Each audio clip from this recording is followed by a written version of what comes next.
tu es baptisé. Trouve ta joie dans cette souffrance. C'est dans la souffrance que tu rencontres la grande lumière est devant toi dans ta mission. Mais nombreux parmi nous, quand la souffrance est comme il pesait dans ma pécanaïe, nous avons une tendance de dire non, je tourne le dos dans cette mission. La mission est difficile. Je ne peux plus continuer la mission, d'abandonner la mission. Et là, la tendance est allée d'embrasser Banzambi Moussous. Quelle que soit la durée de la nuit, Jésus ne te laissera jamais. Jésus ne trompe jamais.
Il est ressuscité. Qui acclamons pour le Seigneur.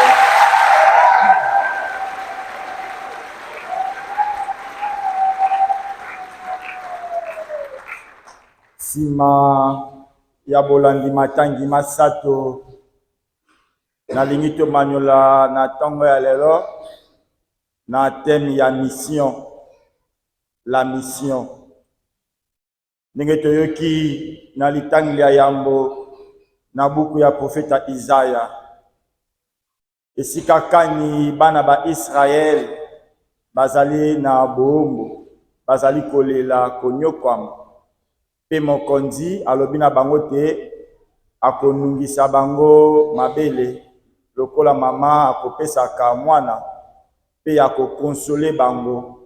Akomema boboto lokola mai ya ebale to miluka etondo okati ya bango. Pe litangi ya ibale na mokanda ma Santu Polo na ba Kristo bamboka Galate.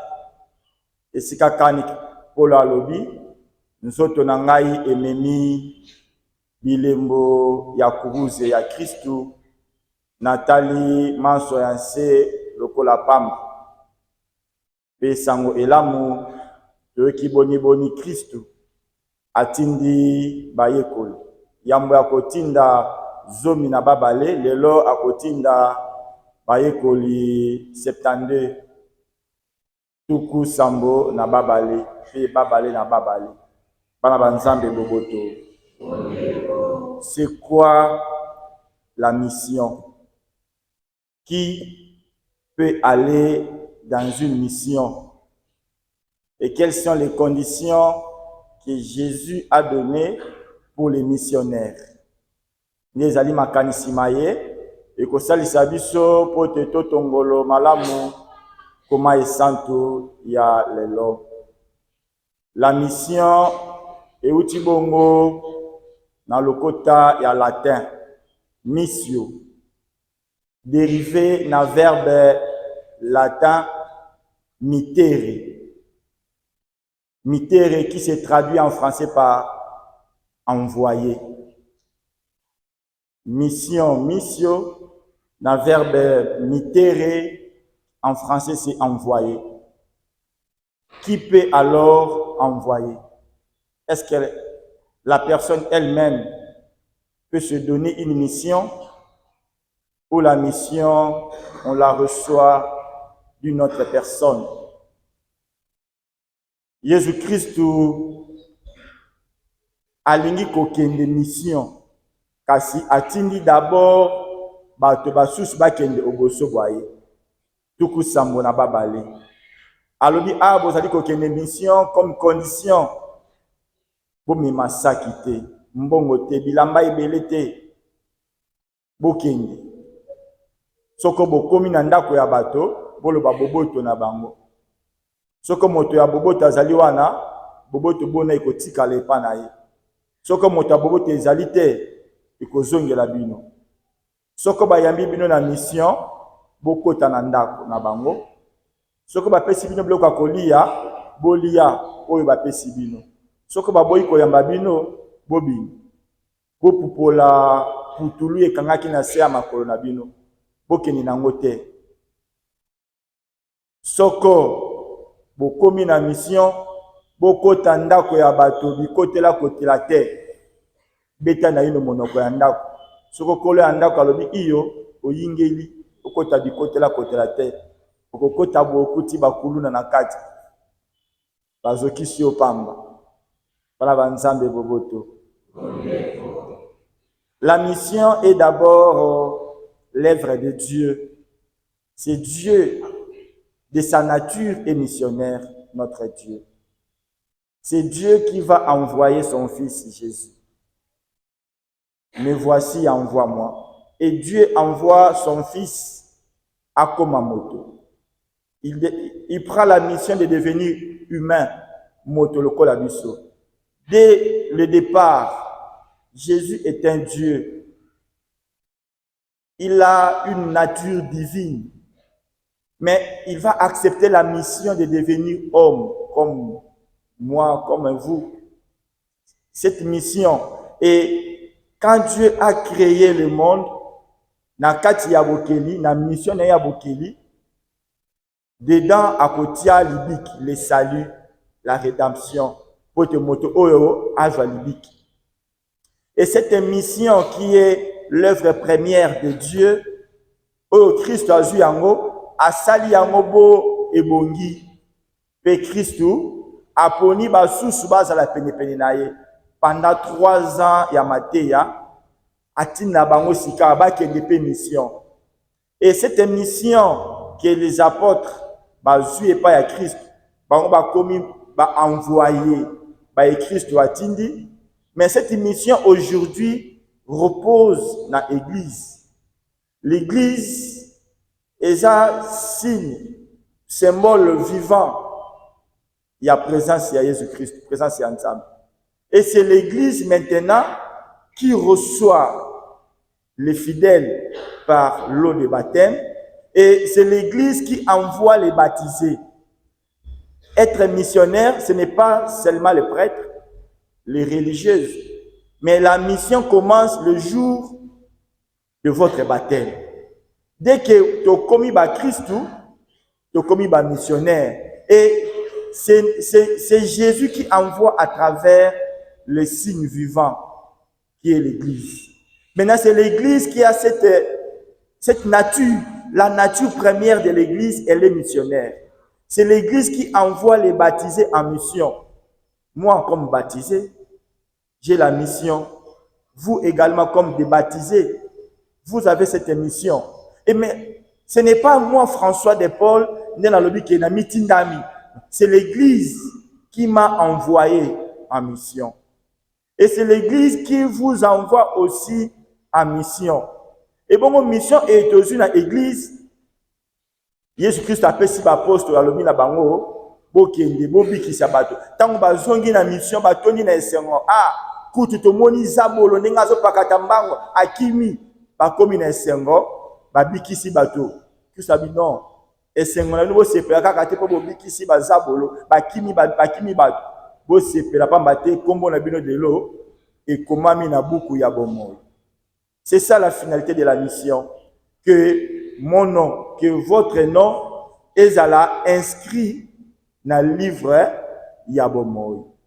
Pour que le livre comme on a le livre Yabomoy, et sengel na yo na mission na yo, au sala yango lokola o milingite, kasi lokola nzambe o atindi yo alingi. Nzambe o atindi yo na mission alingi nini? Alingi otambola lokola nkoite na mission. Yango toyoki balobi na sango elamu, Jésus alobi na bango na tindi bino lokola mpata okati ya nkoi. Et pambate, dès le départ, Jésus-Christ a commis moto, balobi aza lokola agneau de Dieu. On trouve n'est pas à Jésus-Christ la douceur de l'agneau, mais il y a moi la même bata, la douceur, la simplicité, l'humilité, et ça dit caractériser la mission de Jésus-Christ. Parce que la lobby na bino na mission bozui wana bozali kokende, boko sala ngo epa ya bato ça lokola bankoi. Vous êtes ba agneau. Douceur wana c'est pas na bino. Pambate, nous sommes ba imitateurs de Jésus-Christ. C'est lui l'agneau. C'est lui qui est doux et humble de cœur. C'est Jésus. Et nous sommes derrière les pas de Jésus-Christ. Donc, il y a un agneau. Mais dans la mission, il y a un koi sikao. Nkoi n'est pas comme l'agneau. Nkoi, il y a un manzak, alia kabato. Agneau alia kabato te. Mais nkoi n'est mutu alia kabato. Ce qui peut akoki a passolio ni bumunamba nzaka nae atiki ebebe fani wana mona nkoi ba biso ba ito bato ba biso ko na mboka o mona nkoi afani na se anzete azotala mutu nina kolinga simba nyama nae dès que osimi nyama ya nkoi aye susu ko bomayo pamba te yi aliaka mpata mais yo za mpata oké pas nkoi pour dire tout simplement que la mission reçue n'est pas facile. C'est une mission difficile. Ya ko sala ngo na kati ya nkoi. Ozo risquer vie na yo moko mafinga. Ozo risquer ba sopela yo soi na elongi. Ozo risquer ba finga kutu maman na yo na papa na yo ba yebata bango te na mission. Ba fingi ici papa na yo na maman na yo.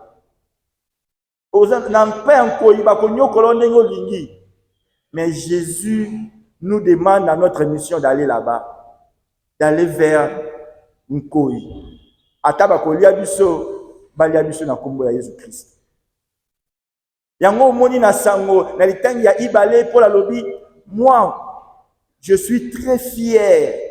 Et ma fierté repose sur la croix de Jésus. Wana ba Yuda, tango pour la sala musalobi balingi ba imposer na kati ya mission na ye akati sanjoto la circoncision et ami balé balobi na ye andima la loi juive il aboyi makamwa lobi te ce n'est pas kokati sanjoto et ce n'est pas la loi qui me sauve mais c'est la croix de Jésus. C'est ça, c'est la croix. Cette croix est ma fierté. Je trouve ma joie dans cette croix. C'est le symbole de ma victoire. C'est le symbole de mon salut. C'est le symbole de ma libération. Ce n'est pas kokati sanzoto. Oyo ekutaki na maboko wana. Basete oyo basangisi makolo mibale ekomikala makolo musuni. Kasi esengi koluka sete ya mulai. Oyo ekoki kotobola lokolo ya liboso etobola lokolo ya mibale na sima ekoti na kati ya libaya. Et ba marque ya souffrance wana oyo ezali kotobola soki kaka tofine ezali na lokolo passe na kati ya motema. Mais Jésus n'a pas reçu ba pesi qui cité à pongi anesthésie te kasi bazui makolo likolo mibale sangani na moku ya likolo ya liboso moku ya likolo ya ibale na libaya na sima esengeza asete ya numéro moko ya spécial. Je porte dans mon corps ces marques de souffrance de la croix de Jésus dans ma pastorale. Dans ma mission, et voilà les marques de croix de Jésus. Mais celui qui n'accepte pas dans sa mission les marques de croix, il y a Jésus-Christ, mission na ye kozala fragile. Na kati ya mission na ye, comme yo lingi komema passe na nzoto na yo te, yo lingi la gloire comme les apôtres à la fin. C'était une grande tentation. La gloire, c'était dans leur mission. Tobengani bazabol, non. Ça, c'est une tentation. Ce n'est pas ça. Être heureux parce que je porte dans mon corps les marques de clous de Jésus. Et je porte dans mon panty nangai batobolinga na lance mai na makila ndenge to sambelaki motema mosantu moye ezali kobima. C'est ça ma grande joie. Mais aujourd'hui, étant baptisé au Mokondi Atindi, comme tu travailles au milieu de loups et la mission est difficile, on se dit souvent dans une mission. Pourquoi ta mission parfois, tu es stérile aujourd'hui? Dans ta mission parfois, la souffrance que tu rencontres dans ta mission, parfois l'âge avance, tu es encore célibataire. Parfois marié il y a 12 ans, tu n'as pas un enfant. Parfois tu es licencié, parfois tu as aussi une thèse au Soutenakala, mais tu n'as pas un emploi. Tu es baptisé. Trouve ta joie dans cette souffrance. C'est dans la souffrance que tu rencontres la grande lumière est devant toi dans ta mission. Mais nombreux parmi nous, quand la souffrance est comme il pesé dans ma pécanaye, nous avons une tendance de dire non, je tourne le dos dans cette mission. La mission est difficile. Je ne peux plus continuer la mission, d'abandonner la mission. Et là, la tendance est allée d'embrasser Banzambi Moussous pour la boy, la mission naïe. Combien parmi nous, baza ananda konzambe, baza ba rose chrétien. Mais pourquoi quand on a rose croix? Combien baza parmi nous, basokola bangona ba makila ndenge na ndenge, moza baptisé, oza missionnaire. Oza omona mutu aza baptisé akula Jésus Christ, pe aza renouvelé, to aza confirmé, mais akepa yanganga. Onganga koloba na ye vanda longola mapapa otikali makolongulu mais yo sana Yesu Christ nganga vandi so na mabela lobi avobima ifobina pe obini lisusu wana obini linganga tout ça pour dire na saliboye parce que na lembi mafinga ya babokilo na ngana sanga ki mwana na komaki kana suka yango na salaki na lemba kinzala yango wana kina koyiba. Étant missionnaire, nous sommes appelés à être des témoins de l'évangile. L'évangile n'est pas facile. Par le biais de elengi na monoko. Mais pour quitter la moté, mais comme le kola mbeli, et ça que tobola na kingo, le kola mokua ya kombe, ya mbisi, et mikwe eleki, et kangyo na mongongo, to le kola likoko. Restons na bomo inabiso. Comme missionnaires, nous avons reçu la mission d'annoncer l'évangile et de dénoncer le mal. Ce que moninga yena makambo lokuta, dénoncer le mal et annoncer Jésus. Ataba ko finga yo lobi to trishenga na boyi. Ataba ko beta yo reste là. Ataba lobi osali ko nyoka ma reste là.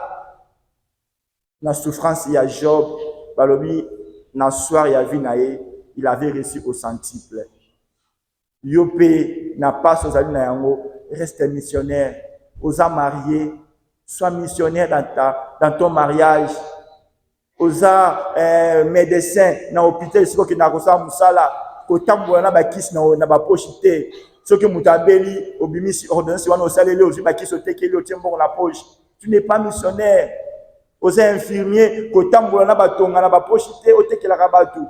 Aux amours ici, au commis les 5 juillet, qui proclamation, au commis kobenga bana bazute na bandab, au sala kababulté na ndab. Soyons missionnaires. Attendre les ali côté kaboya minayote. Mema ba marque ya kuruza ya Jésus Christ na nzoto na yo. Un jour, le soleil de ta vie apparaîtra. Quelle que soit la durée de la nuit, Jésus ne te laissera jamais. Jésus ne trompe jamais. L'espérance ne trahit jamais. Dans ta souffrance, dans ta maladie incurable, Jésus est là avec toi. Il porte cette maladie avec toi. Tu n'es pas seul dans ta mission. Tu es avec Jésus dans ton mariage, dans l'enseignement ou dans le sacerdoce. Tu n'es pas seul. Tu fais ta mission avec Jésus. Reste fidèle. Lui, il ne trompe jamais. Il va te combler de beaucoup de bien. Amen. Amen.